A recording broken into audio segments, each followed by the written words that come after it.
Good morning, everybody, and welcome to our webinar, Managing Your Team Post-Pandemic. My name is Barry Kaiser, and I'm joined with my business partner, Fiona Hay. We work for RBC Dominion Securities, and we manage a wealth management business for them. We focus on investment planning and management for nonprofit organizations. So to us. Good morning, everyone. Thank you for joining us this morning.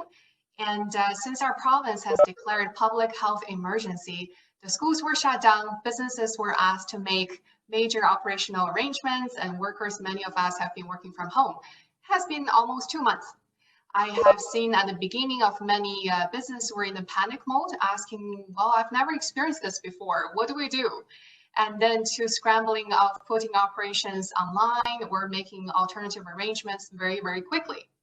Beginning of this month, and our province is gradually reopening some of the businesses as in a testing mode. I have seen businesses and managers starting asking questions about what now, what's next. So today's presentation, first we'll take a few quick moments just to reflect on where we had left off was before the pandemic, where we want to head to after the pandemic. And then we're going to spend about 30 to 35 minutes going through what are some of the operational changes managers can expect to see, what about employees' mindset shifts, as well as the best practices and advice that I want to leave you with at the end of my presentation. And then leave you with some time, 5 to 10 minutes for Q&A. I'm hoping to hear some really good discussions. I may not have all the answers for you, but I will find out. Let's have some fun today. So just take a few minutes for yourself and reflect. Before the pandemic, where were you at? What were the top 2 critical tasks that you were working on? And what about your top 2 challenges that the business was facing? And then since the pandemic, so after the pandemic and upon gradual return to work, what will be the top 2 tasks that you are going to work on? And what do you foresee as the top 2 challenges? So let's just take a quick 3 minutes. If you can jot down some notes for yourself, that will really help us going through this presentation. I am a human resources consultant. I have my eyes and ears on the market, on the ground, and from the businesses, with the business that I've talked to, as well as the research I've done, a lot of my nonprofit clients were telling me that the 2 challenges they were experiencing, number 1 is definitely the budget. Right, so before the pandemic, our economy was already not in a very good shape. So a lot of nonprofits were heavily impacted by the shrinking of budgets. The other challenge that they were facing, and this has been a continuous challenge for nonprofits, is that each one individual, each one manager employee is wearing multiple hats.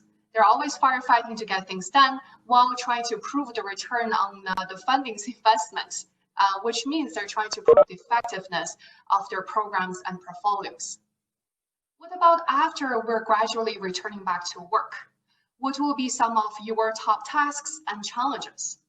From my humble opinion, I believe that businesses will have the bigger challenge of fighting with a smaller budgets, tighter budget. And the other thing is because the resources will be so limited, is really to solve the problems and get operations back to the new norm within limited resources, be it time, money, or human resources. So I'm going to turn it to Fiona, who is also one of our panelists today. So Fiona, what have you experienced working at RBC? So prior to the pandemic, I think our 2 critical priorities were to be working on our not-for-profit advice event, and all of our past events would have all been hosted at our offices. And then the second thing that we had been working on is that we were working on scheduling our annual review meetings in Saskatchewan over WebEx. So we were starting to dabble in the virtual space. Our top 2 challenges before the pandemic, and in our industry, it's not news to anyone, but it's all about meeting new people and to share with them our planning approach. And secondly, managing our clients' expectations regarding performance. That's great. Thank you very much for your participation. So today we're going to talk about forecasting, looking forward, being progressive in our thinking. So as businesses are slowly, gradually returning back to operations, there will be a new norm. I don't think the world of work or the world of business will be the same as prior to pandemic. So in my opinion, there will be two things that managers will be busy dealing with in terms of operations. Number one is catching up. So what do we must do? What we need to do, and what have we postponed it? Now we need to reassess. The other thing that managers will be busy with is replanning. So assessing the resources that we have in terms of money, budget, time, human resources, human capital, etc., and to focus on the essential tasks versus on the non-essential tasks. So let's dive into the details. Excuse me. When I say catching up, the tasks that we must do. Basically, these are the things, tasks or duties that we must do in order to maintain or sustain our operations. So thinking of if we're forecasting our workload going forward, these will be a task that takes majority of your time going forward. What are the things that we must do in order for us to maintain operations or get back to the new norm of operations? What about the tasks that we need to get done? So these are the things that's best practices. These are the lessons learned. We learned from scrambling last minute to deal with the pandemic situation. It could also be things that to make sure that our policies, procedures are up to date, make sure that the IT infrastructure is well implemented, so that going forward, if we are going to experience something like this again or something similar, that we are all ready. And the tasks that we have postponed it because of pandemic. So those will be the tasks that could be non-essential or non-critical or non-urgent. So because of pandemic, we put it on hold. Then my question for you is, this will be a really good time for us to look at, are these really tasks that we need to do? What else can we do for the time that free up? So we don't have to deal with these postponed tasks. How urgent, how critical are they really is for us to deal with? And then as we are answering all three questions, we're also going to ask ourselves to plan about what are these tasks, who can deliver these tasks that must be done and need to be done, and how can they be delivered? Are we going to make changes, or are we going to keep the status quo? But let's not forget that whatever we are delivering, we want to make sure what we're delivering, the tasks, which means the actions, are aligned with the results, which means the business objectives. We want to make sure what we do on a daily basis, especially now our resources are so limited, we want to make sure what we do really align with where the businesses want to head to. What's our vision and mission? Then the next thing that I foresee that business will be busy with is replanning.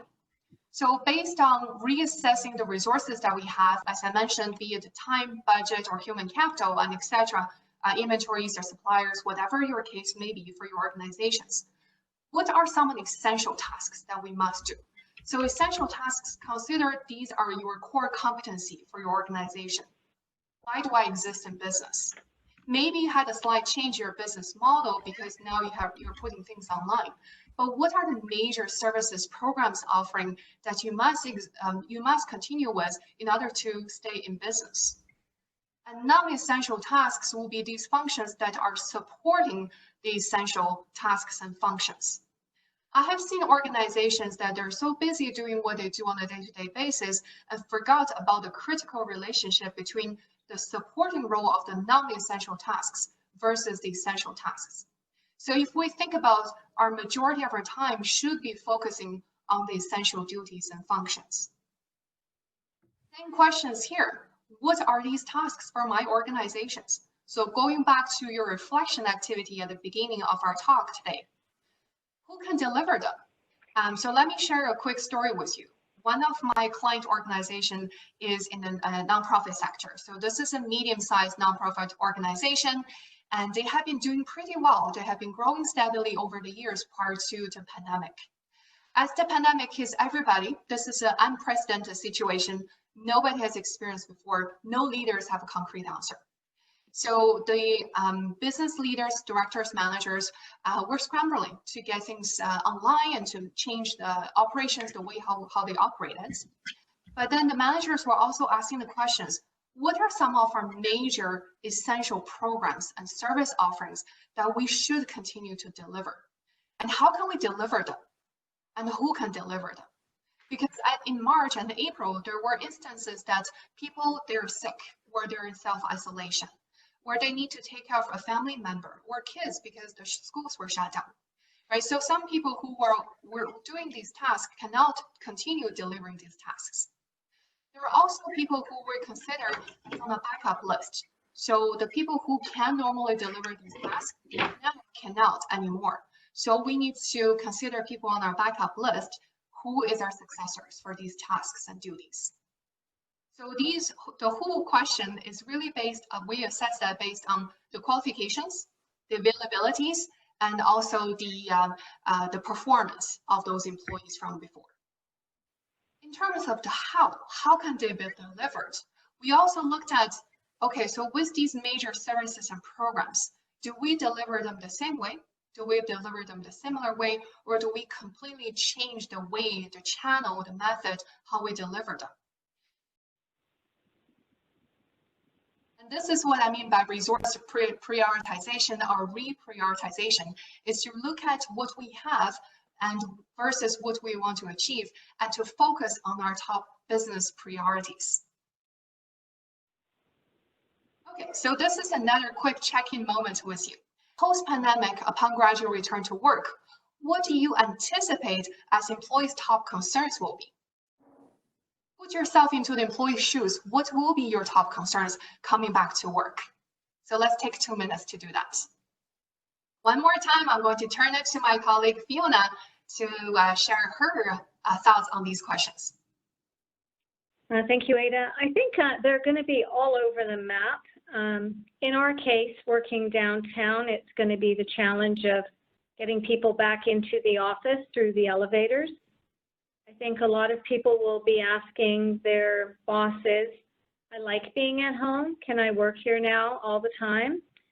And I think the other thing that's happened that the crisis has brought about new workflow, and it's possibly going to eliminate maybe some people's jobs.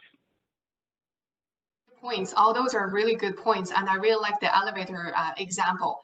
So let me share a quick story.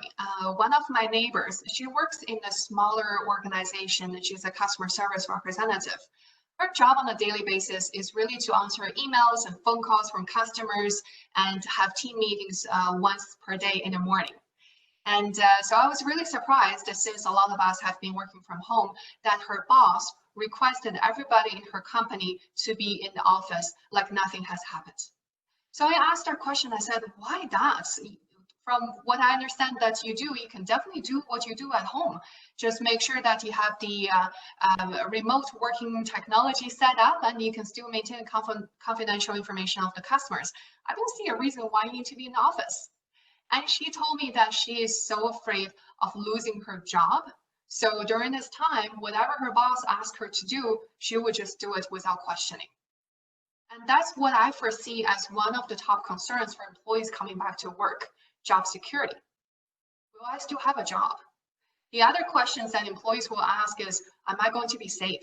Very much like what Fiona just shared with us, the little things that we may never have thought about in the past. Encounter each other in the washroom, in the elevator, in the hallway, we're having meetings, or employees asking to be accommodated, whether it's to work from home, childcare arrangements, sick family members, or whatever that case may be.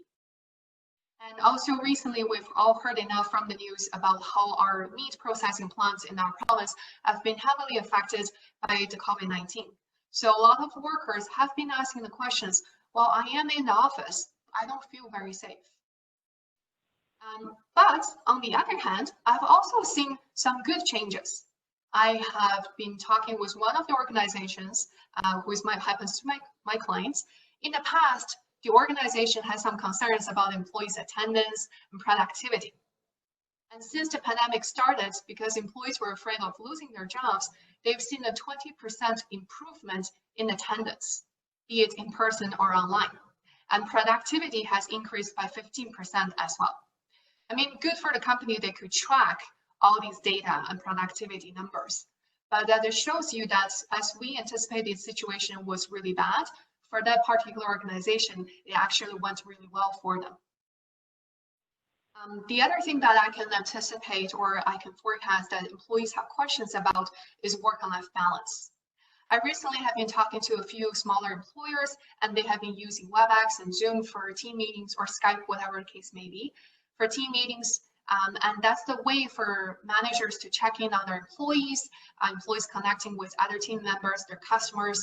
There is really a fatigue of being on the call, being online for training, for meetings. It's just too much information. And a lot of us are really prefer that face-to-face, the hugging person, the handshaking person, that face-to-face storytelling person. So feeling this stress coming from working from home, now being connected to the outside world, has changed a lot of our mentality. And also we have people all of a sudden could not work because they're sick, taking care of family members, where work arrangement has changed, etc. Then that has left more extra work for the people who are working for this organization. So some workers have heard them complaining about overtime or too much work because they have to cover up the work left by their coworkers. So it's a really interesting dynamic, really interesting situation. The two extremes, some are really busy, some are idling. There is no job for life anymore. There is no stability in the markets. I think I need to think about alternative source of income, which means having one job, one source of income may not be enough. And I personally see that in our economy, as we evolve, we're going to see more and more independent contractors or gig economy, if you will. And if you want to check out my company's website, recently I have posted a blog about health benefits for gig economy, as well as workers to consider during this time. So these are my predictions and my forecast of the concerns from employees going forward after the pandemic. Next, I want to spend some time on management best practices in the new norm as we are gradually returning to work. Suggestions for businesses and managers is really to focus on priorities. As human beings, we typically can just process 3, maximum 5 priorities or tasks at any given time. So what are your top 2, top 3 priorities that you need to focus on, you should focus on, continue with your operations going forward? Make decisions based on facts. And continuous training and developing employees, but with a different focus. And I will explain why. And then enhance your workplace policies and procedures, as well as building a business continuity plan. Okay, so let's take a look about focus on priorities. So on the screen, I have shared with you an example of one of my nonprofit organizations. The priorities for this organization is going forward. Number 1 is to reduce cost. But as a business, we still want to monitor the KPIs, the key performance index, the measurable goals. So we still want to track our numbers. We still want to make sure we can prove that we're serving our clients, our customers, and making our points across. So that's why I always suggest to make decisions based on facts, data-driven decisions, to avoid emotional or rash decision. By this, I mean that businesses really need to diligently track operational activities. Track your measurable goals, your KPIs. What am I measuring from my employees, from my operations? As in the HR, we always have a saying, what gets measured gets done. And for business managers, my suggestion is what gets measured gets focused. So on the screen, I'm sharing a real example, but simplified version of the real example of organization ABC. Monthly operations activities for the last 2 months in 2019. 3 teams, 3 areas that they're focusing on. So the left-hand side, the light orange color is the number of employees. The green color is the number of customers this area has served in the last half a year, and the number of customer complaints they have received, and how much expenses they have put on to this area for half a year. So again, this is really simplified figures. But as you can see, if we just look at the total number of customers served, area B has the highest. But when we look at the number of employees, they have the highest number of employees as well. So if I do a simple math game here, 250 divided by 15, that basically means the number of customers served per employee is the lowest across all three areas. So look beyond the surface. And if I look at who has the highest number of customers served per employee, it's definitely area C. However, they have spent the most amount of money based on number of clients they have served and the most number of complaints based on number of clients they have served. What does this mean? So this is an example of making decisions based on data. For this client organization, going forward, they want to make sure they monitor their costs as well as improve their service, which means they want to make sure their expenses are coming down with reasons. They want to investigate what caused area B spend so much money to serve these number of clients and why the number of complaints are so high. So there are lots of investigations to be done. And I always say that as business managers, as HR, we're like Sherlock Holmes or Murdochs. We look beyond the surface to dig into the nitty-gritties, understand why and what's happening before we make a rational decision. The next point I want to make is, as we are going back to operations, the gradual return to work, training and development should never be forgotten. I once read a research that the knowledge that we retain from university or from a training, we forget about 20% year after year. Which means that if in 5 years, a person has not upgraded his or her knowledge, we're basically back to ground zero. Training, learning, continuous development of ourselves, of our workforce is just a continuous task on any business leader's top priority. But as we are experiencing this pandemic situation, we're changing our operations. Our mindset has been impacted as well. What does training and development look like going forward? If you have been following me on LinkedIn or my company website, in April, I've posted 14 short videos. It's called 14-Day Job Search Campaign. It's really guiding the job seekers about what they need to prepare for the new job market coming forward. One of the videos I spoke about the top 3 hard skills and top 3 soft skills post-pandemic that's needed in the workforce. In my humble opinion, I really believe that going forward, employees need to have the ability to manage change. I know when you hear this change management term, you're like, well, that's a cliche. I've heard that enough. And sure, I have talked about it enough too. But what does a change management really mean to a business or to an employee individual? In my opinion, a change management basically means that there is an interruption. There is a disturb to the routine way, to the normal way of how we do business. But in order for our business to stay on track, we still want to achieve those business objectives. So we need to be flexible in our approach. We need to be adaptable in our mindsets, and also firefighting, but with solving problems, but within limited resources. Which means we're going to rely on employees who are self-sufficient, who can learn things on themselves, who can solve problems fast without always checking in with the managers. Because you, the managers, will be very busy getting operations back to the new norm. We're relying on employees who have the high technical know-how, the knowledge, expertise, and willing to roll out their sleeves and get problems solved. For managers, it's also important that managers maintain a clear vision. And by clear vision, I mean we're dealing with a crisis situation. By crisis, there is no precedence. Nobody of us in this today's webinar has experienced this before. So if you are the CEO, if you're a business leader, manager, it's totally okay to say, I panicked, I didn't know what to do, because nobody knew. But as a business leader, it's important to maintain clear vision. Who am I? Where do I want to take my business to? What does my business need to do in order to sustain our existence, our operations? So that's what I mean by having a clear vision. Whatever we do on a day-to-day basis should always be aligned with our business targets, with our business objectives. But as managers, as leaders going forward, we need to be more humble, need to be more agile and creative to come up with alternative work arrangements, as well as being a humane leader. So as I mentioned, I forecast that our economy will become more a gig economy, having more freelancers, independent workers, independent contractors, or employees moonlighting, having multiple jobs or contracts. and also families who need accommodation as they're gradually coming back to work.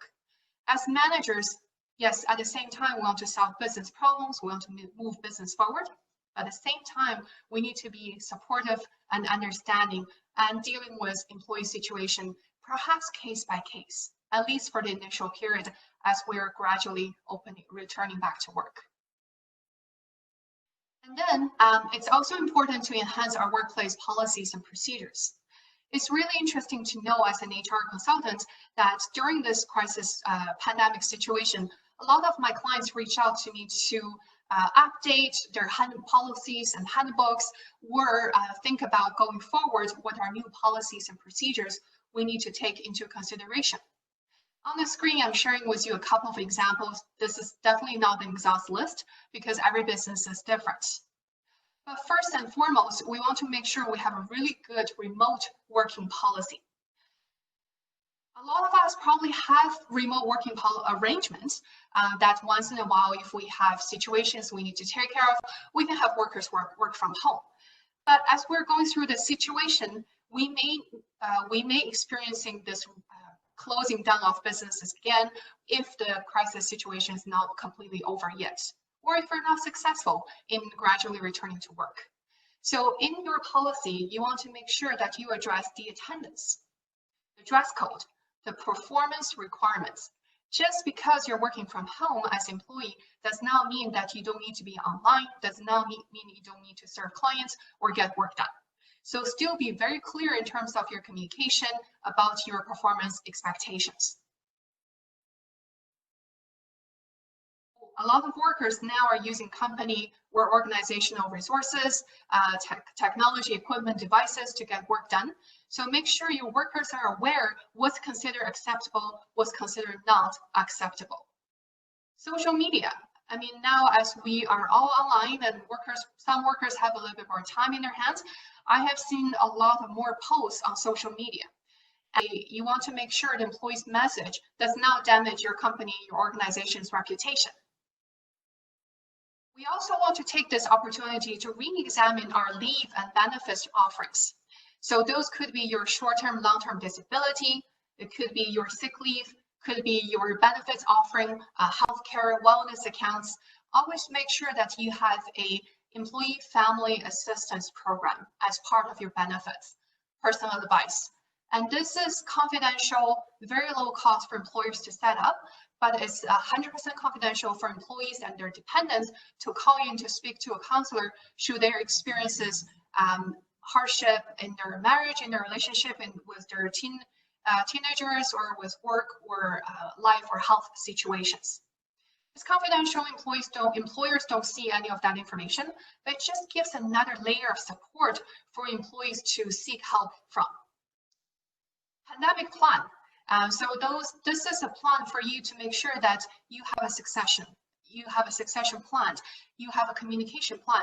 Who is going to do what during a crisis situation? Who is responsible for what? And who speaks to the media should there be a question? Who responds to the employees? And who is responding to operational changes, etc., etc.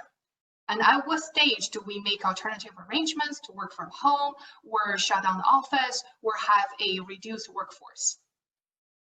So again, this is not an exhaust list. I've also seen some organizations updating their travel policy, finance policy, code of ethics, confidentiality as they deal with employee or customer information. They're working from home.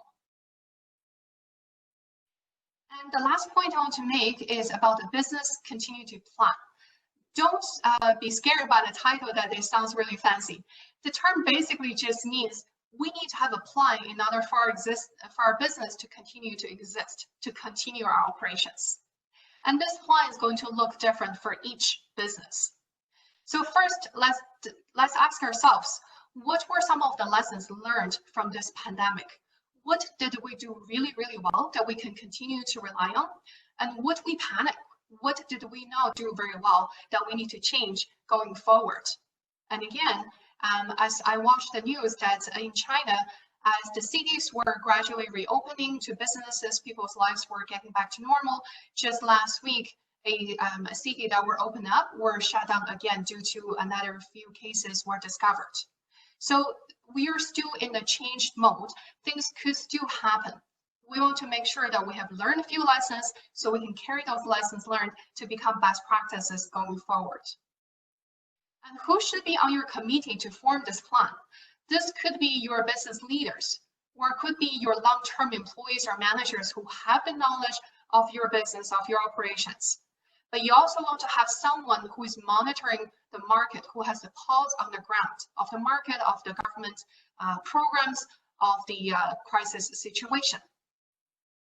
Once you have those people formed, you want to conduct a business risk analysis or business impact analysis. Which area of my business will be impacted and to what extent? Forecast the different scenarios.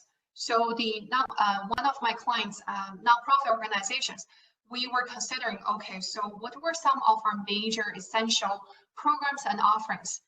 What can we continue offering? What do we need to shut down during this crisis mode? Let's forecast the different scenarios. So if our funding is reduced by 10%, what do we do? If our funding is reduced by 20%, what do we do? If our employees are reduced by 10%, what do we do? If our employees are reduced by 20%, what do we do? So on and so forth. So every business is different. Forecast different scenarios based on your situation. So you play with the numbers, you play with the scenarios, then you will have a good plan in place as if you're going to experience a pandemic or another crisis situation down the road.